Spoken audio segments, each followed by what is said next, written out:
네, 주님 나를 부르시니 찬양 드리겠습니다.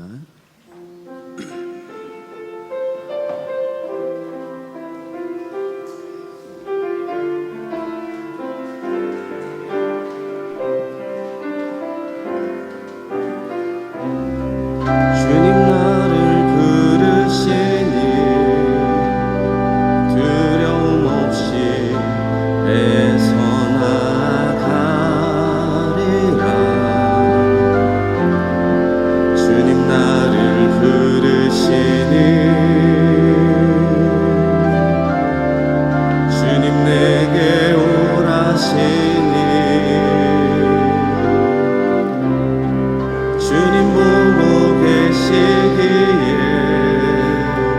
의심치 않고 바다를 걸어가리라.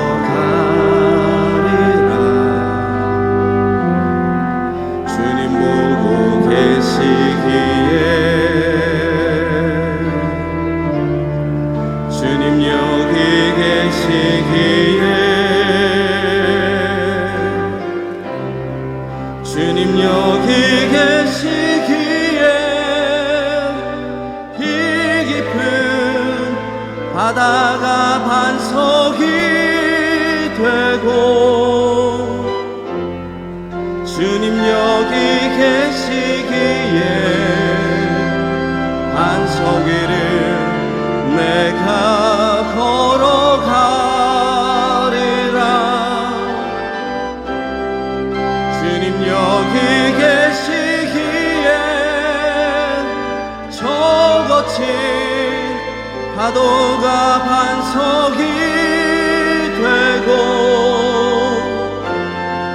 주님 여기 계시기에 반석 위를 내가 걷습니다. 주님 나를 부르시니 주님 나를 부르시니 두려움 없이 애써 나가리라. 주님 나를 부르시니 주님 내게 오라시니 주님 보고 계시기에 의심치 않고 바다를 걸어가리라. 주님 보고 계시기에 주님 여기 계시기에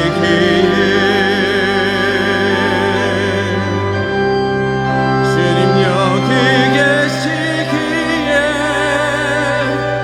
이 깊은 바다가 반석이 되고 주님 여기 계시기에 반석 위를 내가 걸어가리라.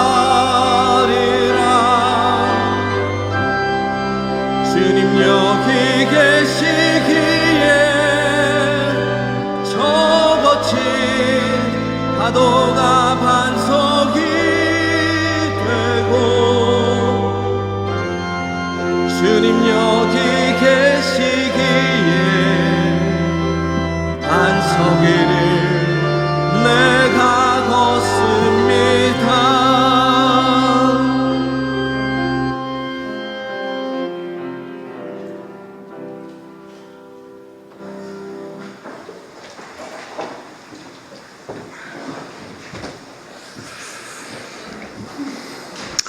예배 시간 전에 예배당 들어와서 너무 시끄럽게 대화를 나누는 것을 조금 절제해 주시면 좋겠습니다. 왜냐하면은 미리 와서 또 기도 조용히 하면서 예배를 기다리는 분들이 계시거든요. 그분들한테 방해가 될 수가 있습니다. 그래서 얼마나 말이 하고 싶었으면, 얼마나 교제를 하고 싶었으면 하는 마음은 이해가 되는데 예배 마친 후에 예배당 밖에서 뭐 얼마든지 하루 종일 또 주중에 또 만나면서 또 그렇게 저희를 교제하면 좋겠고, 예배 시간 직전에는 다 그래도 특별한 마음을 가지고 이렇게 나오시니까 그런 부분은 좀 협력을 해 주시기를 부탁을 드립니다. 시간이 되었습니다. 묵상기도 드림으로 주일 일부 예배 시작합니다.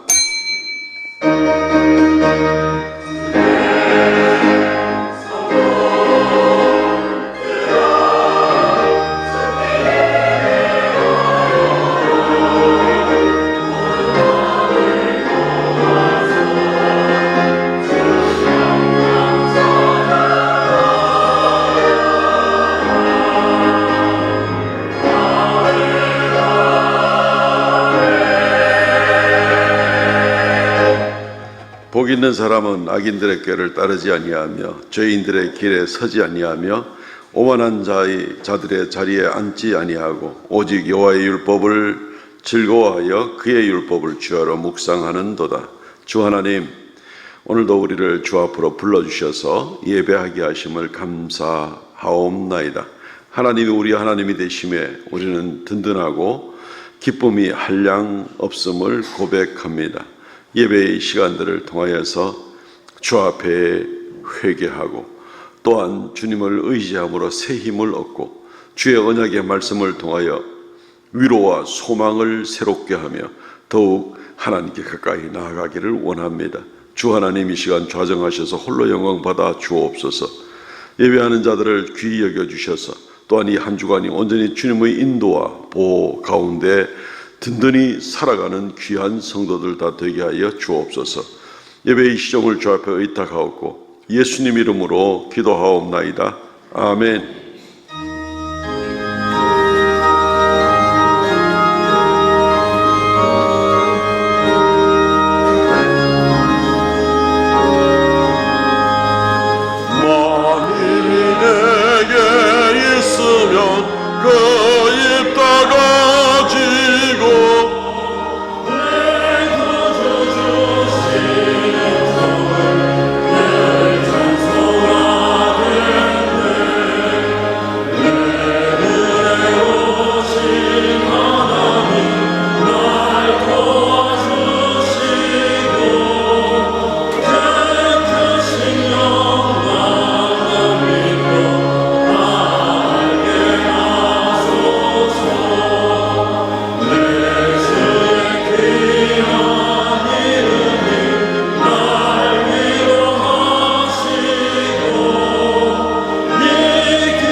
전능하사 천지를 만드신 하나님 아버지를 내가 믿사오며 그 외아들 우리 주 예수 그리스도를 믿사오니 이는 성령으로 잉태하사 동정녀 마리아에게 나시고 본디오 빌라도에게 고난을 받으사 십자가에 못 박혀 죽으시고 장사한 지 사흘 만에 죽은 자 가운데서 다시 살아나시며 하늘로서 전능하신 하나님의 우편한 자 계시다가 저리로서 산자와 죽은 자를 심판으로 오시리라.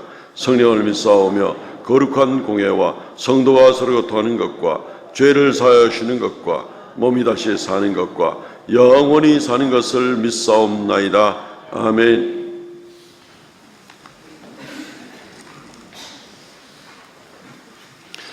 교동문 25번 시편 47편 말씀입니다.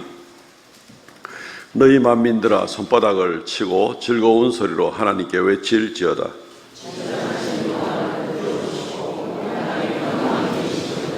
여호와께서 만민을 우리에게, 나라들을 우리 발 아래에 복종하게 하시며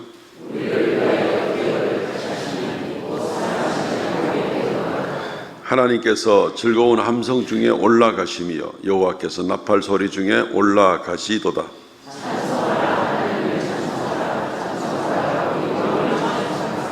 하나님은 온 땅의 왕이심이라 지혜의 시로 찬송할지어다.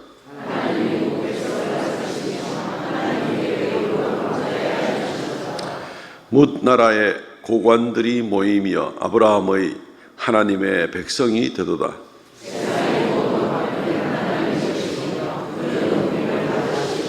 아멘.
허다한 죄를 주님의 사랑으로 덮으시며 믿음이 부족하여 자주 넘어지는 저희들을 긍휼히 여기시고 사랑과 자비를 베푸시며 필요를 따라 형통함으로 주님의 기업을 인도하셔 주시며 풍성한 열매를 주시는 하나님 아버지, 감사와 찬송을 올려드립니다. 이 시간 하나님 앞에 예배하는 이 나라의 모든 교회들과 주의 택한 성도들 한 마음으로 예배드릴 때 아버지 영광 받아 주시옵시고 세상이 알지 못하는 구원의 기쁨을 말씀 가운데 누리게 하여 주시기를 바라고 원합니다. 이 세대를 살아가면서 우리에게 향하신 주님의 뜻을 먼저 생각하게 하시고 말씀 앞에 마땅히 해야 할 주의 사명을 생각하며 하나님께서 주신 귀한 물질을 사용할 때 우리 마음에 인색함이 없게 하시고 어려움 당하는 이웃을 돌아보며 나눔과 섬김의 사역을 잘 감당할 수 있는 저희들이 되게 하여 주셔서 주님 안에서 우리 모두가 영생의 기쁨을 누리는 주님 보시기 아름다운 우리 삼성교회 공동체 되도록 성령께서 친히 인도하여 주시옵소서. 원하지 않은 질병으로 아버지 고통 중에 있는 우리 형제들, 경제적으로 어려움을 당하는 우리 형제들, 또한 생활고로 낙심한 형제들, 아버지여 속히 회복될 수 있게 하여 주셔서 우리를 통해서 섭리하시는 하나님을 간증하는 저희가 되게 하여 주시옵소서. 몸된 교회학교의 유치부, 초등 1, 2부, 중고등부와 청년 공동체 우리 자녀들에게 아버지 큰 비전을 주셔서 하나님의 귀한 사랑을 배우고 또 실천할 수 있게 아버지여 지혜와 명철을 허락하여 주시길 원합니다. 우리 주일학교 교사와 각 기관에서 또 주차관리로, 식당 봉사로, 카페 봉사로, 또 방송실로 수고로 봉사하시는 우리 봉사자들 주님의 형통한 복으로 채워주시옵소서. 한절기에 연로하신 우리 성도들 믿음 생활에 불편하지 않으시도록 육신의 건강을 지켜주시길 원합니다. 말씀 전하실 담임 목사님 신원을 강건하게 하시며 성령의 권능으로 인도하여 주시옵소서. 또 말씀을 전하실 때에 말씀을 듣는 저희들 은혜와 마음의 감동을 받는 시간 되게 하여 주시옵소서. 호산나 찬양대에 기도로 준비한 찬양을 아버지 받아주시옵소서. 모든 대원들 하나님의 성호를 찬양할 때에 가정가정마다 하늘의 신령한 복으로 채워주시옵소서.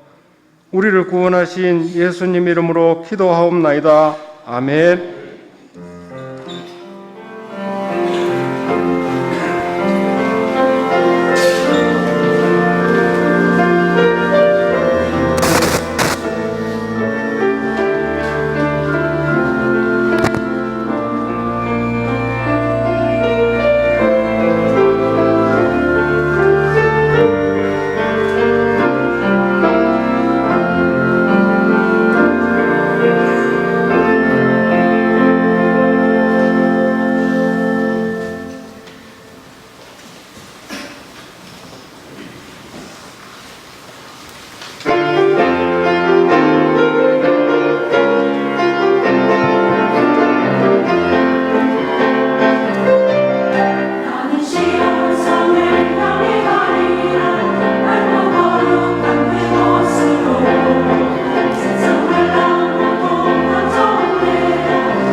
할렐루야, 감사합니다.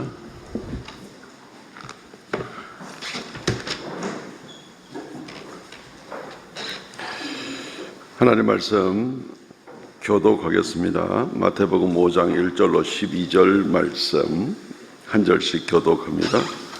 예수께서 무리를 보시고 산에 올라가 앉으시니 제자들이 나아온지라. 심령이 가난한 자는 복이 있나니 천국이 그들의 것임이요 온유한 자는 복이 있나니 그들이 땅을 기업으로 받을 것임이요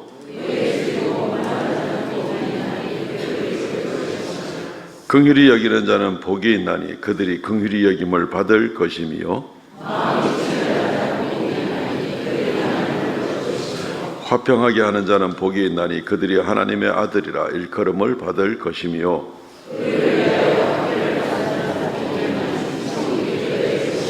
나로 말미암아 너희를 욕하고 박해하고 거짓으로 너희를 거슬러 모든 악한 말을 할 때는 너희에게 복이 있나니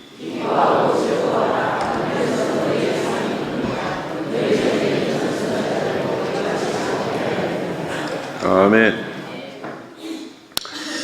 우리 요즘에 매주마다 복을 2가지씩 받고 있습니다. 팔복을 계속해서 오늘 이제 3번째 시간으로 해서 5번째와 6번째 주님께서 우리에게 주시는 축복의 말씀들을 듣게 됩니다.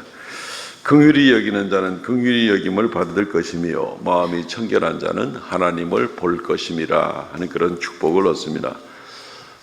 하늘에 속한 복들이지만 그러나 이 복들보다 더 큰 복은 세상에 없습니다. 그리고 이 복들이 또한 저 위에 올라간 다음에 비로소 주어지기 시작하는 복이 아니라 이 복은 예수님께서 이 땅에 있는 예수님을 따르는 제자들에게 약속하신 그 축복이니만큼 우리에게도 이 땅에 있을 동안부터 벌써 시작해서 하나님의 축복이 시작되는 것입니다. 이러한 축복을 오늘도 받아 누리는 귀한 성도들 되시기를 바랍니다. 첫 번째, 긍휼히 여기는 자는 복이 있나니 라고 먼저 주님께서 말씀을 하고 있습니다.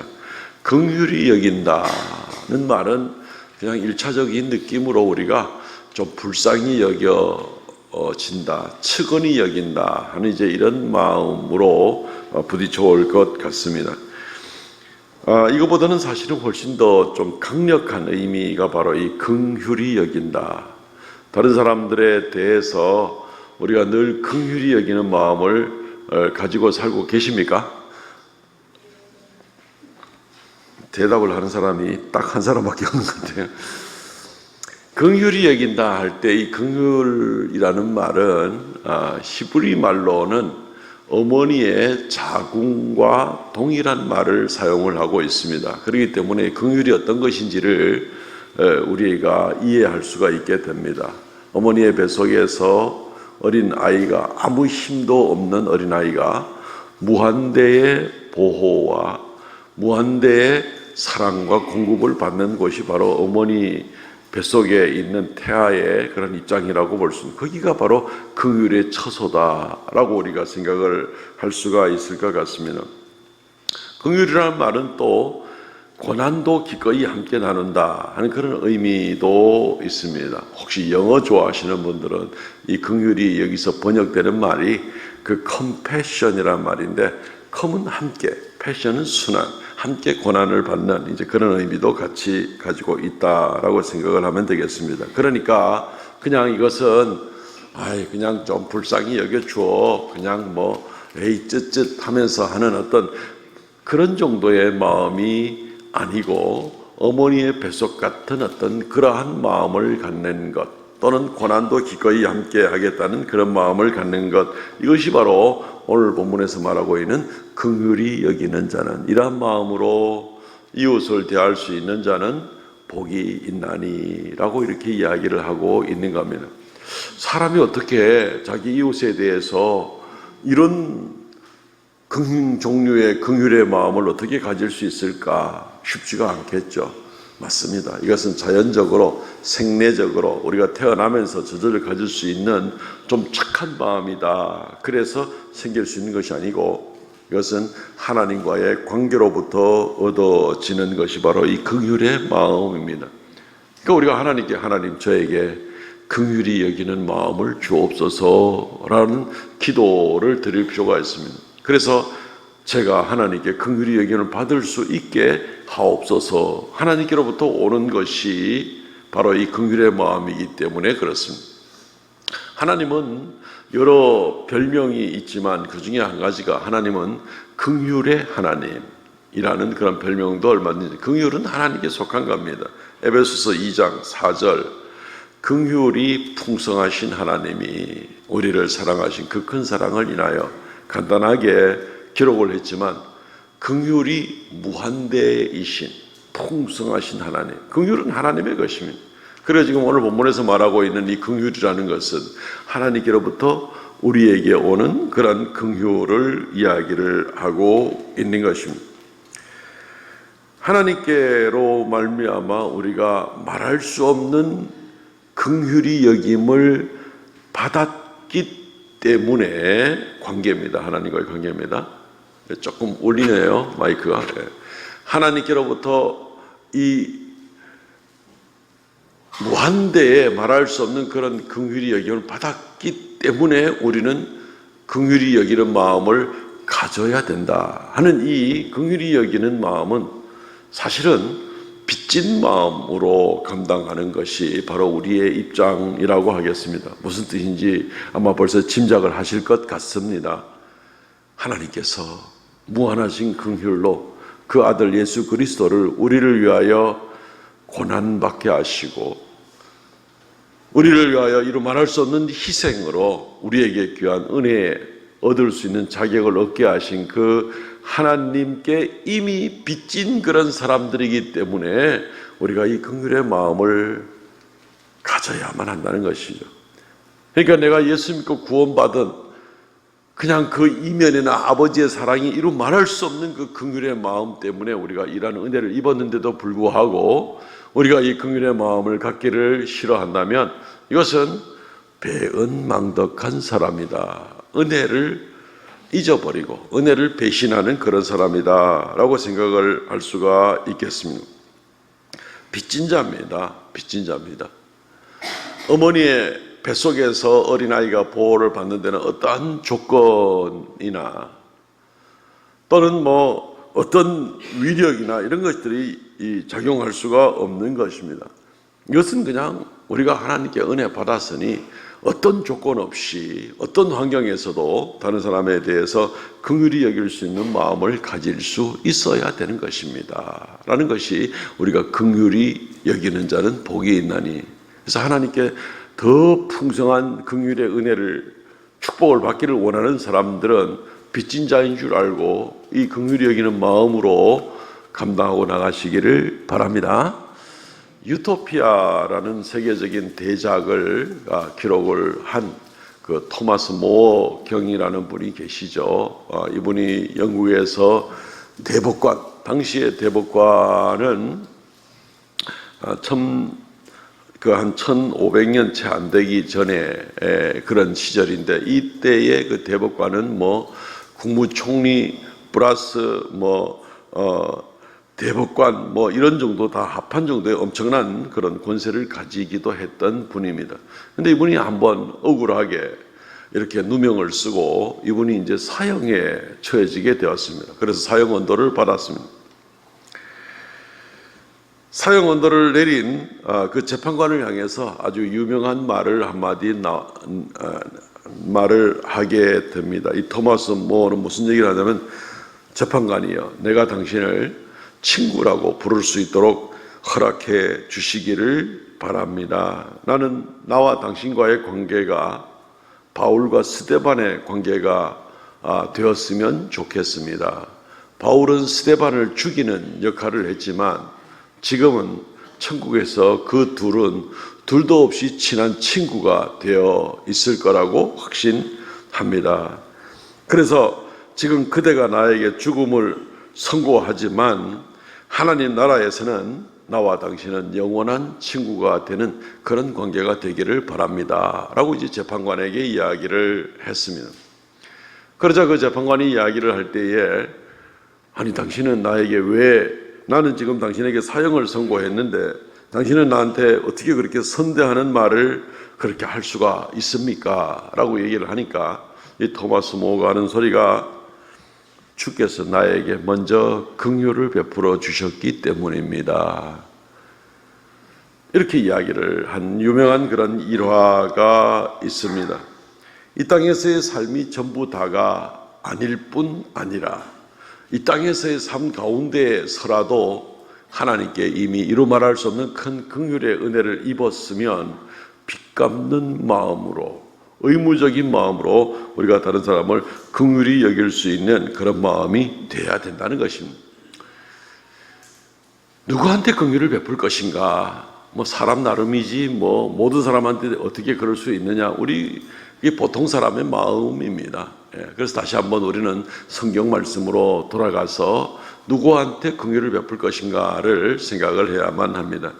골로새서 3장 12절 말씀에 보면 그러므로 너희는 하나님이 택하사 거룩하고 사랑받는 자처럼 긍휼과 자비와 겸손과 온유와 오래 참음을 옷 입고 라고 되어 있습니다.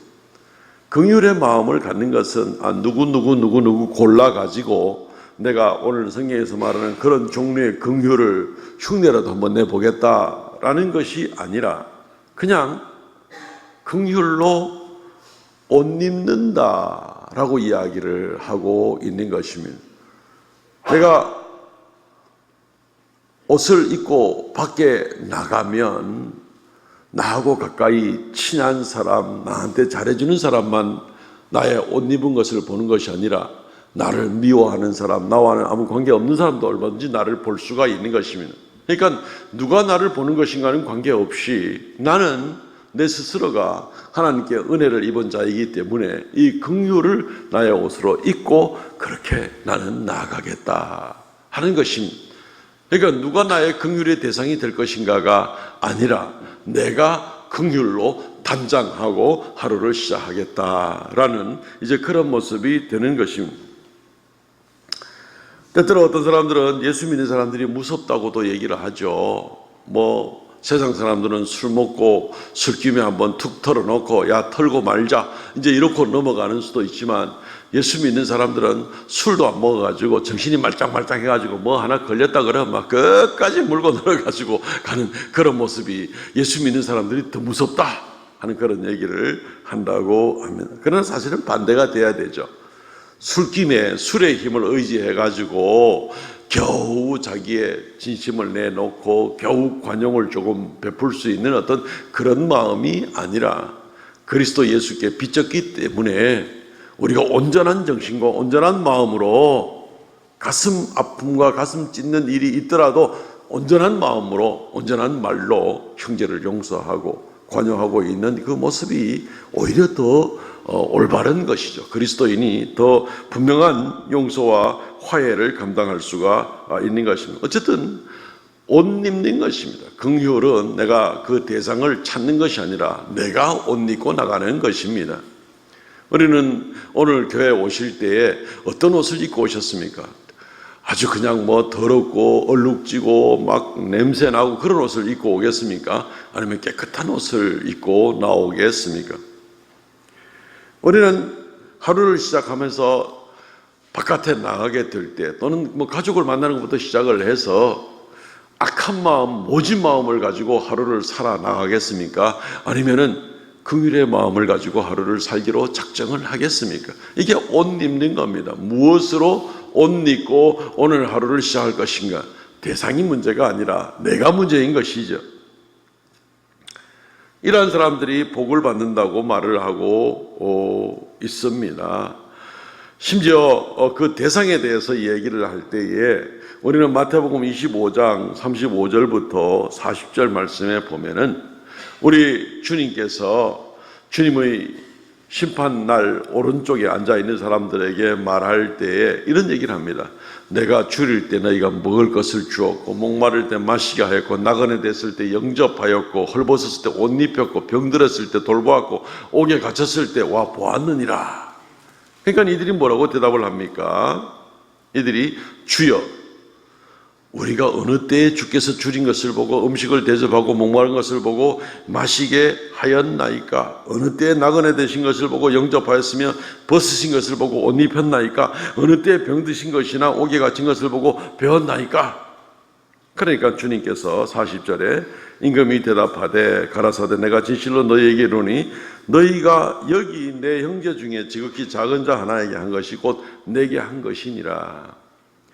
내가 누군가를 골라 잡아가지고 하는 것이 아니라 누구든지라도 마치 선한 사마리아인의 이야기처럼 누구든지라도 나의 도움이 필요한 사람, 긍휼히 여김을 받을 수 있어야 되는 사람은 누구나 간에 다 그렇게 긍휼을 베푸는 그런 사람들에 대해서 긍휼을 베풀라는 겁니다.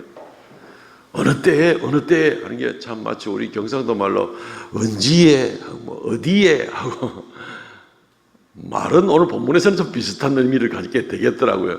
아닙니다 라는 뜻 아닙니까? 그죠? 우리말로 언지에 어디에가 언제 그랬습니까? 하는 건데 오늘 이 본문에 따라서는 우리가 그런 적이 없지 않습니까? 우리가 주님을 돌아본 적이 없지 않습니까? 주님의 헐벗은 걸 돌아보지 않았지 않습니까? 이렇게 얘기를 하는 맥락이 참 말씀을 준비하면서도 좀 재미있는 그런 장면이 생각이 나게 되었습니다. 그렇습니다.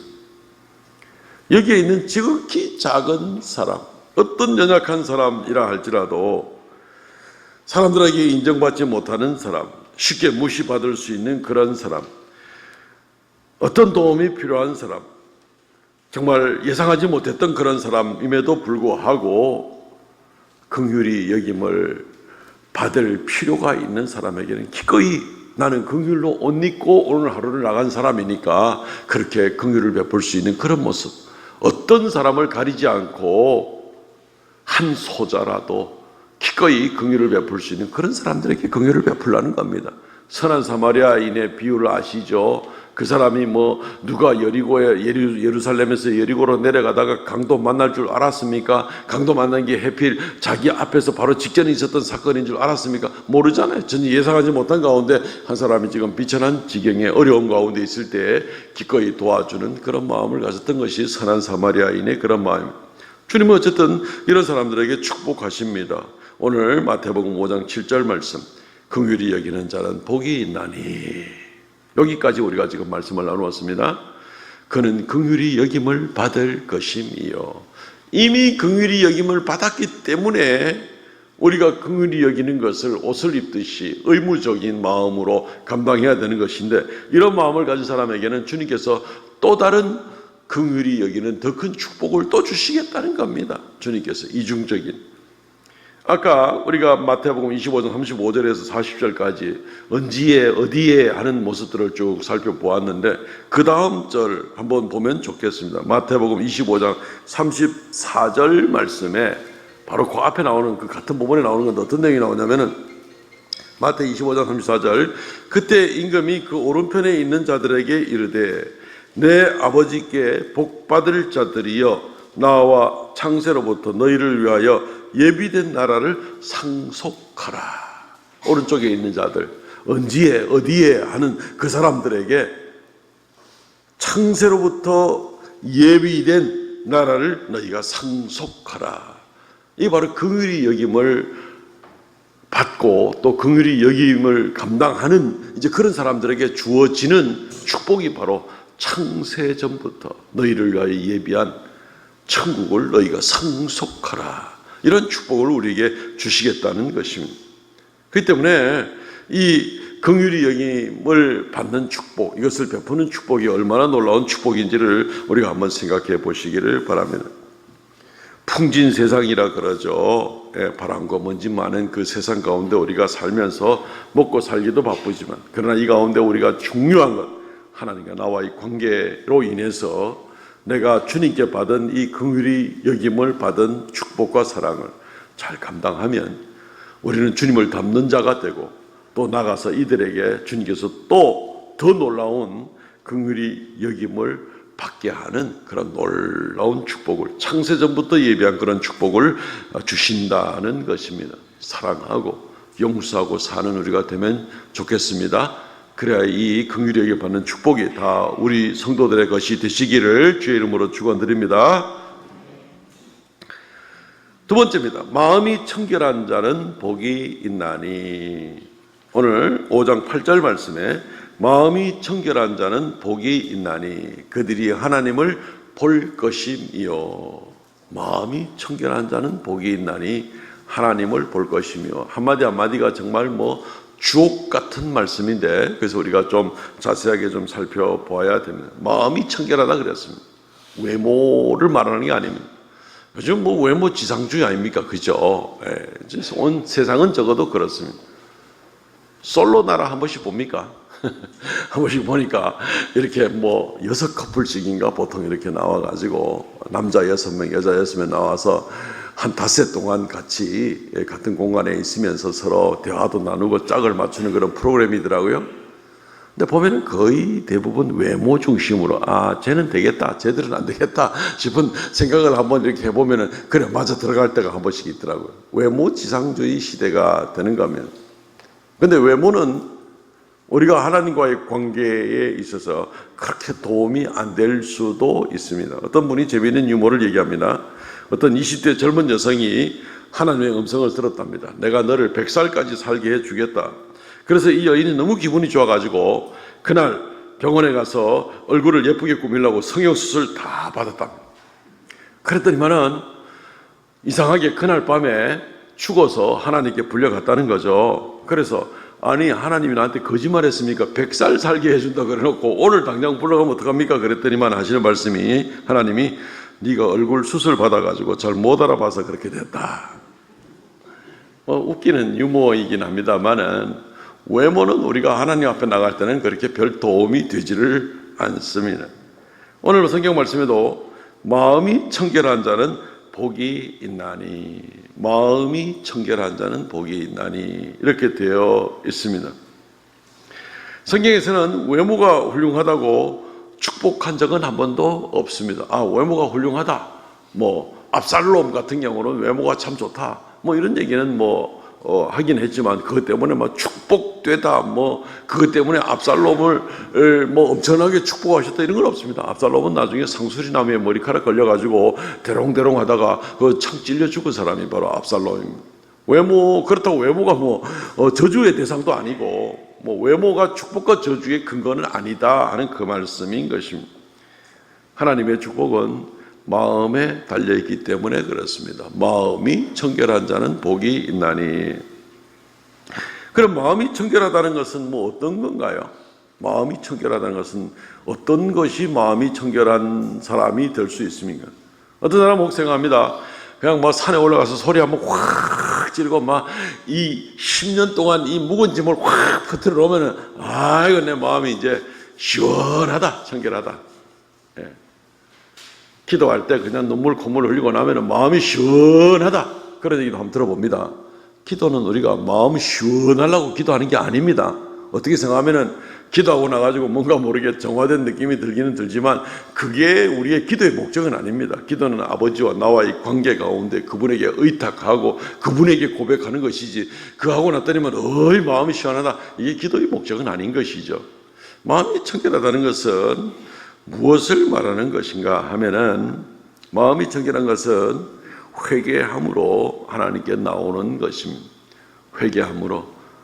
우리가 죄가 없을 수는 없습니다. 누구라도. 그러나 죄가 있어도 그 죄를 일일이 주님께 고백함으로 또한 사함을 얻고 주님께 인정받고 그렇게 해서 청결함을 얻는 것이고, 또 먼지 묻으면 또 고백하고 먼지 묻으면 또 고백하고 이렇게 해서 늘 자신을 청결하게 하는 겁니다. 마치 집에 방이 더러워지면 또 청소하고 더러워지면 집 또 청소하고 또 청소하고, 열심히 있는 사람들은 하루에 한 번씩 청소하는 사람도 있고, 한 달 이상 동안에 청소 안 하는 사람들은 그 집은 벌써 별 재미가 없겠죠. 어쨌든 빈도수는 다를 수 있어도 집을 늘 청소를 하고 깨끗함을 유지하는 것과 마찬가지로 늘 하나님께 회개하고 나가는 가운데에서 우리가 청결함을 입는 것입니다. 우리가 마음이 더러운 가운데 있을 때, 죄를 회개하지 않고 하나님께 나가려고 할 때에는 하나님께 나갈 수조차 없습니다. 하나님은 거룩하신 분이거든요. 하나님께 가까이 나갈 수가 없습니다. 일찍이 이사야, 다니엘, 에스겔 같은 위대한 선지자들마저도 하나님께 나갈 때 벌벌벌벌 떨었습니다. 혀가 입천장에 붙어버렸습니다 하는 사람도 있고, 와 나는 죽게 되었습니다 하고, 이사야서 볼까요? 이사야 6장 5절 6절 7절 말씀에 보면은 이사야입니다. 화로다 나 연망하게 되었도다. 입술이 부정한 사람이요 입술이 부정한 백성 중에 거주하면서 만군의 여호와이신 왕을 배웠음이더로다. 이렇게 얘기를 하고 있는 겁니다. 내가 죄인이고 죄인 가운데 어울러 살고 있는 내가 하나님을 보았다? 오늘 성경 말씀에 마음이 청결한 자는 하나님을 볼 것이며 그랬는데, 이사야 선지자는 하나님을 보았으니 난 이제 죽었다라고 이야기를 하는 겁니다. 왜요? 마음이 청결하지 못하기 때문에 나는 죽은 자입니다 라고 이렇게 얘기를 하는 겁니다. 다니엘, 에스겔 다 마찬가지가 됩니다. 그때 7절 말씀에 보니까 그것을 내 입술에 대며 이르되 보라 이것이 내 입에 닿았으니 내 악이 제하여졌고 내 죄가 사하여졌느니라. 하나님의 천사가 드디어 이사야에게 상징적으로 부젓가락으로 제단에 짚은 핀 숯을 가지고 내게 날아와서 입에 대는 일을 통하여서 이사야의 죄가 사함을 얻었느니라 하고 인정해주는 그 과정을 거치고서야 이사야는 비로소 하나님 앞에 설 수가 있었고, 그 다음에 저 패역한 백성들을 위하여 내가 누구를 보낼꼬 하니까 이사야가 말할 때 그때서야 담력을 얻어서 주여 내가 여기 있나이다 나를 보내소서 라고 이야기를 할 수 있었던 본문이 저 이사야서 6장의 저 유명한 그 본문이 되는 것입니다. 그렇지만 반드시 이사야, 다니엘, 에스겔 같은 사람이라도 예외는 없습니다. 마음이 청결하지 못하면 하나님 앞에 설 수가 없습니다. 청결한 사람이 우리가 아무도 없다고 말씀드렸잖아요. 그러니까 매일매일 청소해야죠. 매일매일 회개하고 매일 하나님 앞에 부끄러움을 고백하고 그렇게 나가야 되는 것이죠. 그래야만 우리는 매일 하나님께 쓰임받을 수 있고 하나님 앞에 설 수가 있는 겁니다. 설 수가 있는 겁니다. 마음이 청결한 것은 이 땅에서의 뭐 교육 수준이 어떻고 뭐 이런 거하고는 관계없는 거 잘 아시잖아요. 대한민국에 제일 큰 죄 많이 짓는 사람들은 제일 교육을, 인류 교육을 제일 많이 받은 사람들이 제일 큰 죄, 교묘한 죄, 악한 죄 제일 많이 짓는 사람들이 되는 겁니다. 그러니까 이 세상에 있는 교육 제도, 교육은 이렇게 하는 거야. 그래서 온갖 교육 제도를 가지고 사람을 청결하게 할 수가 없습니다. 청결하게 할 수 있는 것은 오직 하나님의 말씀을 기준으로 하나님께 회개하고 나가는 것 외에는 우리를 청결하게 할 수 있는 방법이 없습니다. 대한민국 교육 혜택을 많이 받은 사람이 죄도 더 많아질 수 있습니다. 물론 아주 교육을 많이 받은 사람들은 전부 다 나쁘다가 아니라 기준이 될 수가 없다는 겁니다. 누구라도 주님 앞에 회개하고 주님께 나올 때에만 그는 청결함을 얻을 수가 있습니다. 회개하고 그리스도 예수의 흘리신 보혈의 은혜로만 우리가 죄사함을 받고 청결함을 얻고 나갈 수가 있습니다. 이 사람은 어떤 이 죄사함을 받는 동시에 청결함을 얻는 동시에 어떤 자세로 하나님께 나가는가 하면은, 주님 나는 앞만 돌아봐도 나는 죄인입니다. 오직 나는 주님만 바라보는 것밖에 없습니다. 내 자신이 뭘 능력이 있다고 큰 소리 치는 것 자체가 굉장히 유치하고 우스꽝스러울 뿐입니다. 나의 힘은 오직 여호와 하나님이여 주님만 의지할 수밖에 없습니다 라고 고백하고 나가는 거죠. 자기의 능력이 어떻다, 자기의 지식이 어떻다, 자기의 가진 사회적인 뭐가 어떻다 자랑해봐야 하나님께서 보면은 아이고 이 교만하고 이 더러운 사람아 이렇게 될 때 아무것도 아닌 것이죠. 정말 오직 하나님의 은혜, 하나님의 능력, 하나님의 도우심 아니면은 나는 아무것도 아닌 것을 우리는 솔직히 고백할 수 있어야 됩니다. 그래서 마음이 청결한 자라는 사람은 다른 말로 하면은 하나님만 바라보는 사람이다 라고 이렇게 이야기를 할 수가 있습니다. 시편 24편 4, 5, 6절에 보면은 손이 깨끗하여 마음이 청결하고 허탄한 데 뜻을 두지 아니하고 거짓 맹세하지 아니하는 자, 이 사람이 여호와께 복을 받는다.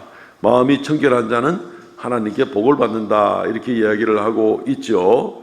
그런데 그가 하나님께 의를 얻으리니 6절 이는 여호와를 찾는 족속이요 야곱의 하나님의 얼굴을 구하는 자로다. 하나님의 복은 하나님께로부터 오는데 이 하나님께 나아가려고 하니 내가 날마다 회개를 하고 서열하야만 나갈 수가 있고, 그런 사람이 비로소 하나님께로부터 오는 복을 받을 수가 있으니 하나님을 바라는 자다. 하나님만 바라는 자다. 자연스럽게 연결되는 그런 축복 선상이라고 볼 수가 있는 것입니다. 하나님만 의지하는 겁니다. 야곱이 형님도 속여보고 아버지도 속여보고 뭐 장자의 복도 뺏어보고 별짓을 다 해봤지만 지팡이 하나 들고 야반 도주하는 것 외에는 아무것도 남는 것이 없었죠. 그래서 그가 다시 출발합니다. 베델에서 잠자고 일어나면서 그가 고백하기를 하나님만 바랍니다. 이제는 오직 하나님만 바랍니다. 인간적인 모든 방법 다 써봤는데 아무것도 아니었습니다. 라는 이제 그러한 중심을 우리가 볼 수가 있는 것입니다. 하나님이 도와주시지 않으면 아무것도 아니다 하는 것을 다시 한번 확인해 볼 수가 있습니다. 이런 사람들에게 하나님 복을 주십니다. 마음이 청결한 자는 하나님의 얼굴을 볼 것입니다. 모세가 마음이 온유한 자였다. 지난 시간에 우리 말씀을 드렸습니다. 또 모세는 동시에 늘 하나님을 바라보는 사람이었습니다. 그래서 그는 하나님께 가까이 나갈 수가 있는 사람이었고, 그는 하나님을 만날 수 있는 사람이었습니다. 하나님을 만나고 나니 하나님의 영광의 광채가 모세에게 비추게 되고, 모세의 얼굴이 빛이 나게 되고, 사람들이 눈이 부셔서 모세의 얼굴을 잘 보지 못할 그럴 정도가 되었습니다. 사람들은 모세를 두려워하고, 사실은 모세를 두려워한 것이 아니라 모세가 하나님을 만나고 왔기 때문에 하나님을 두려워하는 겁니다. 하나님 만나고 오기만 해도 얼굴에 이제 광채가 나는, 이 사람 정말 두렵다. 사실은 그 뒤에 있는 하나님이 더 두려운 것이지요. 하나님께서 모세를 광채나게 했기 때문에 그렇습니다. 출애굽기 34장 30절 말씀, 아론과 온 이스라엘 자손이 모세를 볼 때 모세의 얼굴 피부에 광채가 남을 보고 그에게 가까이 하기를 두려워하더니, 하나님 때문에 두려워하는 것이지만 어쨌든 사람들은 모세도 지금 두려워하고 있는 그런 모습을 보는 것이죠. 하나님을 가까이 만날 수 있는 사람을 세상이 두려워한다는 겁니다. 반대 입장에서 얘기하면 우리가 마음이 청결한 자가 되어 하나님을 매일 만나기를 애를 쓰는 사람은 세상을 두려워하지 않는다는 겁니다. 세상이 나를 두려워해야 되죠. 믿습니까? 아멘. 세상이 나를 두려워해야 되죠. 뭐 내 앞에 벌벌 떨고 그런 걸 원하지도 않습니다. 그걸 해가지고 뭐 어쩌려고요. 그런 사람들이 스스로 저 사람에게는 하나님이 함께하는 거고 저 사람은 하나님을 만나는 사람이다 라는 생각이 들게 되는 것이죠. 적어도 우리가 하나님을 매일 만나는 사람이면 우리가 세상을 두려워할 이유는 아무도 없습니다. 그러니까 세상에서 정말 대단한 것이죠. 하나님을 마음이 청결하여 하나님을 가까이서 만날 수 있는 사람은 세상에 두려운 것이 없습니다. 나의 환경이나 나의 여러 가지 여건들이 나를 두려워하게 하는 것이 아니라 세상이 나를 두려워하는 겁니다. 심지어 이런저런 문제가 내 주변에 생겼다 하더라도 그 문제들이 나를 두려워해야지 내가 그 문제들을 두려워할 일이 없다는 것입니다. 믿으시면 아멘 하시기 바랍니다. 내가 문제를 두려워하지 마시고 문제가 나를 두려워하게 해야죠. 왜? 내 뒤에 하나님이 계시고 나는 하나님을 만나는 사람이니까. 내가 할 일은 회개하고 하나님께 가까이 나가는 일밖에 없는데, 그때 하나님께서 나를 도우시고 나와 함께 하심으로 내가 문제를 두려워해야 될 그럴 이유가 없는 것입니다. 그러니 이 사람이 얼마나 축복된 사람입니까? 얼마나 축복된 사람입니까? 이 땅에서 하나님을 만나는 사람은 장차 하나님 앞에 얼굴과 얼굴을 대하여 보듯이 그 앞에 서게 되겠죠. 그 말은 다른 말로 하면은 천국에 들어가게 되겠죠. 천국에서 하나님을 만날 수 있으니까. 이 땅에서도 하나님께서 우리를 붙들어 세워주실 뿐 아니라 이 땅을 벗어나서도 영원한 천국에서도 하나님께서 우리를 만나주시고 우리가 그의 백성이 되어서 거기서 영원한 하나님 나라 유업을 받는 자의 삶을 감당하게 될 때, 이것은 엄청난 축복입니다. 우리가 사람들 중에서도 혹시 귀한 사람들을 만나고 정말 좋은 사람들을 만나게 될 때 그 좋은 사람과의 만남 가운데서 얻어지는 사귐의 유익이 있습니다. 그렇죠? 사귐의 유익이 있습니다. 하나님을 만날 때 어떻게 될까요? 하나님을 매일매일 만나고 나가는 사람은 어떤 유익을 얻게 될까요? 하나님과 사귐이 있으면 어떤 유익을 얻게 될까요? 요한일서 1장 말씀에도 우리가 빛 가운데 행하면 우리와 사귐이 있고, 사도들과 사귐이 있으면 얼마나 흩어진 성도들의 유익이 있을까요? 우리가 하나님과 만나서 하나님과의 사귐이 매일 있으면 얼마나 큰 유익이 있을까요? 이런 말할 수 없을 겁니다. 두려울 게 하나도 없게 되는 겁니다. 하나님을 만나지 않으면 이 축복과 유익을 얻을 수가 없는 것이지요. 땅에서 하나님을 도무지 깨닫지도 못하고 만나지도 못하고 체험하지도 못하고 살아가면서 하나님 누군지도 모르고 있다가 그런 분은 나중에 당황할 것 같아요.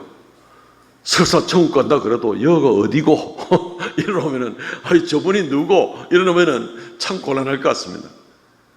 하나님을 만나는 사람은 땅에서부터 하나님을 만나는 겁니다. 지금부터. 그리고 영원토록 계속해서 하나님과의 만남과 지속적인 교제 가운데 영원한 천국으로 이어지는 것이지, 그냥 여기는 여기고 거기는 거기고 이게 아니라 지금부터 쭉 하나님과 동행하는 그런 축복이 있는 것입니다. 이러한 하나님과의 사귐과 유익을 얻으시는 그런 우리가 되시기를 바랍니다. 그렇지 않으면 우리의 신앙생활이라는 것이요, 자칫 종교생활이 될 수가 있습니다. 그냥 주일에 한 번씩 교회 가면 되는 거야. 한 시간 앉아 있다 오면 되는 거야. 그것이 나를 그리스도인이라고 말해주는 게 아닙니다. 실제로 하나님과 사귐이 있느냐, 그리스도 예수와 만남이 있느냐, 그분과 동행하느냐, 그분과의 응답이 있느냐, 요즘 말로 이 피드백이 있느냐, 하나님께 구하고 하나님이 간섭해 주시고 끊임없이 그분과의 사귐이 있는가, 이것이 없으면 우리의 신앙생활이라는 것은 그냥 신앙생활이 아니라 종교생활이 된다고 하는 것입니다. 인격적으로 주를 만나고 주님과 매일매일 교제하는 가운데에 하나님의 축복과 은혜가 넘치기를 바랍니다. 말씀을 맺겠습니다.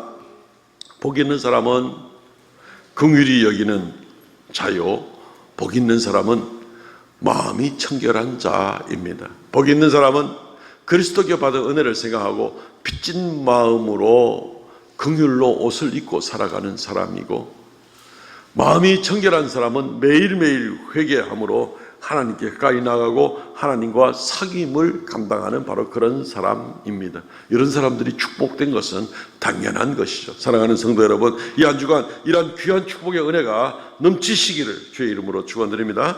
아멘. 통성을 같이 한번 기도하겠습니다.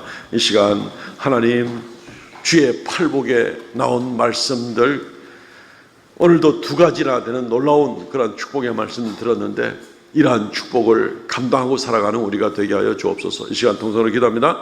주 하나님, 은혜를 감사합니다. 아버지의 사랑과 은혜 가운데 오늘도 주님과 더불어 한 걸음 한 걸음 나아가기 원하옵고, 긍휼히 여김을 받는 자, 마음이 청결한 자, 저는 귀한 축복과 은총을 받아 누리기를 원하옵나이다. 빚진 자의 마음으로 감당케 하여 주시고, 마음이 청결하고 회개하는 모습으로 주님께 날마다 더 가까이 나가는 귀한 역사가 우리에게 있게 하여 주시옵소서. 오직 하나님께 영광 찬송 돌리기를 원합니다. 그래, 주님과 만나고 주님과 사귐이 있고 주님으로부터 유익을 얻고 영원한 곳에 이를 때까지 주여 우리와 동행하여 주시옵소서. 사랑하는 성도들이 이 팔복의 축복을 받아 누리기에 좀 더 부족함이 없는 귀한 성도들 다 되도록 은혜 다하여 주시옵소서. 역사하여 주시옵소서.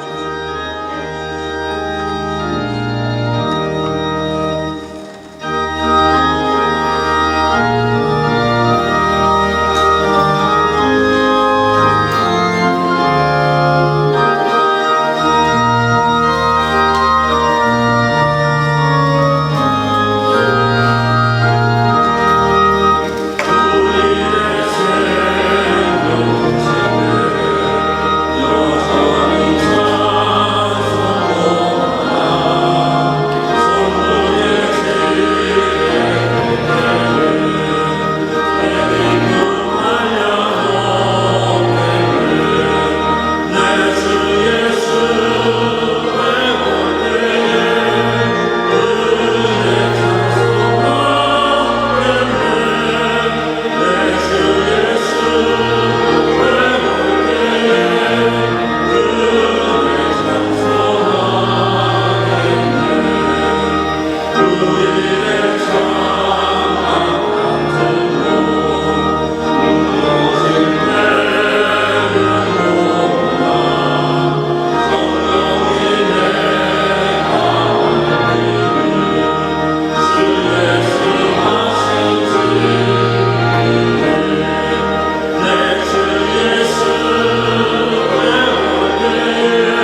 하나님 은혜를 감사합니다.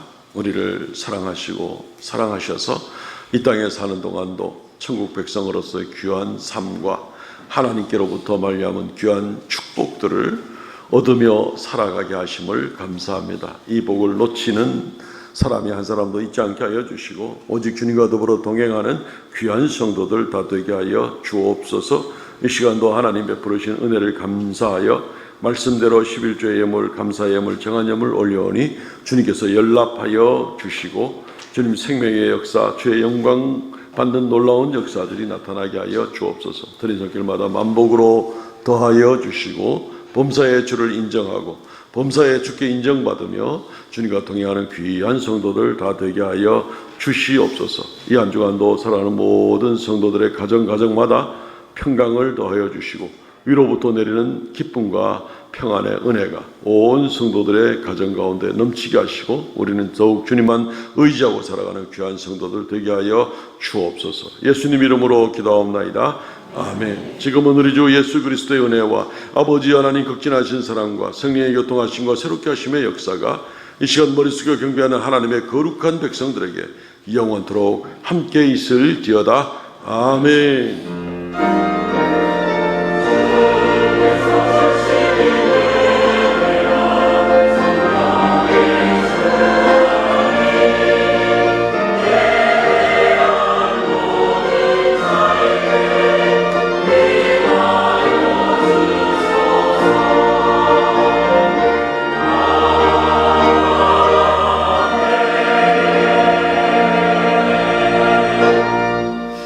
예배를 마쳤습니다. 성도의 교제 시간입니다. 우리 전우자월 인사합시다. 지난주와 같은 인사합니다.